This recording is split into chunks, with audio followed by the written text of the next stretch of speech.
नमस्ते जी, मैं रूही ਤੇ ਮੈਂ ਆਜੂਗੀ ਤੇ ਬੜੇ ਚਿਰ ਬਾਅਦ ਅੱਜ ਅਸਪਰਤੀ ਹੈ ਕਰੋਨਾ ਉੱਪਰ ਤੁਸੀਂ ਇੱਕ ਗਾਣਾ ਸੁਣਾਉਣ ਲੱਗੇ ਆ ਤੇ ਇਹ ਗਾਣਾ ਜਿਹੜਾ ਹੈ ਲਿਖੇ ਦਾ ਸਾਡੇ ਮਾਸਟਰ ਔਰ ਸ਼੍ਰੀ ਸੰਜੇ ਵਿਦਰੋਹੀ ਜੀ ਨੇ।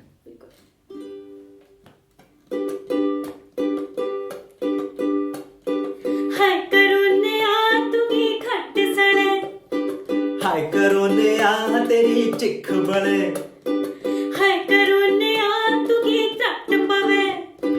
ਹਾਏ ਕਰੋਨਿਆ ਤੂੰ ਕੀ ਸੱਪ ਪੁੜੇ ਹਾਏ ਕਰੋਨਿਆ ਤੂੰ ਕੀ ਘੱਟ ਸੜੇ ਹਾਏ ਕਰੋਨਿਆ ਤੇਰੀ ਚਿੱਖ ਬਲੇ ਹਾਏ ਕਰੋਨਿਆ ਤੂੰ ਕੀ ਟੱਟ ਪਵੇ ਹਾਏ ਕਰੋਨਿਆ ਤੂੰ ਕੀ ਸੱਪ ਪੁੜੇ ਗਰਮੀਆਂ ਨੀ ਫੁੱਕਿਆ ਤੂੰ ਠੰਡੂ ਵੀ ਨੀ ਮੁੱਕਿਆ ਪਈਆ ਤੂੰ ਪੜਾ ਡੀਗਾ ਤੂੰ ਤਾਂ ਵੀ ਨਹੀਂ ਸੁੱਕਿਆ ਗਰਮੀਆਂ ਨੀ ਫੁੱਕਿਆ ਤੂੰ ਠੰਡੂ ਵੀ ਨੀ ਮੁੱਕਿਆ ਪਈਆ ਤੂੰ ਪੜਾ ਡੀਗਾ ਤੂੰ ਤਾਂ ਵੀ ਨਹੀਂ ਸੁੱਕਿਆ ਹਾਏ ਕਰੋਨਿਆ ਤੂੰ ਕੀ ਮੌਤ ਪਵੇ ਤੂੰ ਕੀ ਖੱਡ ਸਲੇ ਉਹ ਤੇਰੀ ਚਿੱਖ ਬਲੇ ਹਾਏ ਕਰੋਨਿਆ ਤੂੰ ਕੀ ਟੱਟ ਪਵੇ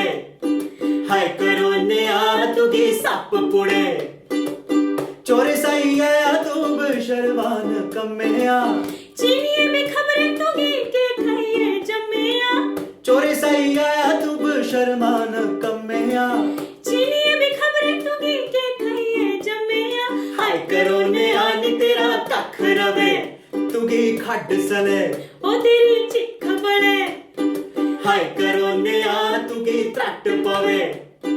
ਹਾਏ ਕਰੋਨਿਆ ਤੂੰ ਕੀ ਸੱਪ ਪੁੜੇ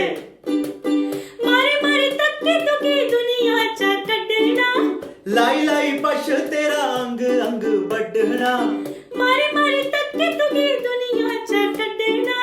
ਲਾਈ ਲਾਈ ਪਛ ਤੇਰਾ ਅੰਗ ਅੰਗ ਵੱਢਣਾ हाय करोनिया नी तेरी नाड़ चले ਹਾਏ ਕਰੋਨਿਆ ਤੂੰ ਕੀ ਖੱਡ ਸਲੇ हाय करोनिया तेरी चिख बड़े ਹਾਏ ਕਰੋਨਿਆ ਤੂੰ ਕੀ ਤਰਟ ਪਵੇ हाय करोनिया तू की सप पुड़े ਤੇ ਜੀ ਇਸ ਗਾਣੇ ਗੀ ਬਣਾਉਣੇ ਦੇ ਪਿੱਛੇ ਇੱਕ ਸਟੋਰੀ ਹੈ। ਜੇ ਤੁਸੀਂ ਸੋਲੋਮਨ ਆਈਲੈਂਡ ਦੇ ਬਾਰੇ ਚ ਸੁਣਿਆ ਤਾਂ ਜਿੱਲੇ ਉੱਥੇ ਕਿਸੇ ਪੇੜ ਕੀ ਕੱਟਣਾ ਹੋਇਆ ਨਾ ਤੇ ਉਸੇ ਕੱਟਦੇ ਨਹੀਂ ਹਨ। हाँ ਉਹਦੇ ਅੱਗੇ ਪਿੱਛੇ ਸਾਰੇ ਲੋਕ ਮਤੇ ਸਾਰੇ ਲੋਕ ਖੜੋਏ ਉਸੇ ਪੇੜ ਦੀ ਕੋਸਦੇ ਨੇ ਤੇ ਕਿਸ ਦਿਨ ਚ ਉਹ ਪੇੜ ਆਪੂ ਕੇ ਖਤਮ ਹੋਈ ਜਾਂਦਾ ਹੈ ਤੇ ਇਹੀ ਇਸ ਗਾਣੇ ਦੇ ਪਿੱਛੇ ਦੀ ਸਟੋਰੀ। ਤੇ ਬਾਕੀ ਅਸ ਚਾਹਨੇ ਕਿ ਜਿਹੜਾ ਕਰੋਨਾ ਹੈ ਇਹ ਜਲਦੀ ਜਲਦੀ ਚਲੀ ਜਾ ਤੇ ਅਸੀਂ ਬਸ ਇਸ ਗਾਣੇ ਅੰਦਰ ਕੋਸਦੇ ਹੋ। ਬਿਲਕੁਲ ਤੇ ਰੂਹੀ ਜੂਹੀ ਡੂਗਰ ਸਿਬਲਿੰਗਸ ਦਾ ਚੈਨਲ ਤੁਸੀਂ ਲਾਈਕ ਕਰੋ ਤੇ ਕਹਿੰਦੇ YouTube ਜਿਹੜਾ ਸਾਡਾ ਚੈਨਲ ਹੈ ਤਾਂ ਰੂਹੀ ਜੂਹੀ ਚੈਨਲ ਤੁਸੀਂ ਵੀ ਲਾਈਕ ਤੇ ਸਬਸਕ੍ਰਾਈਬ ਕਰੋ। ਸ਼ੁਕਰੀਆ ਇਸ ਵੀਡੀਓ ਕੀ और ज़्यादा शेयर करो। ਬਿਲਕੁਲ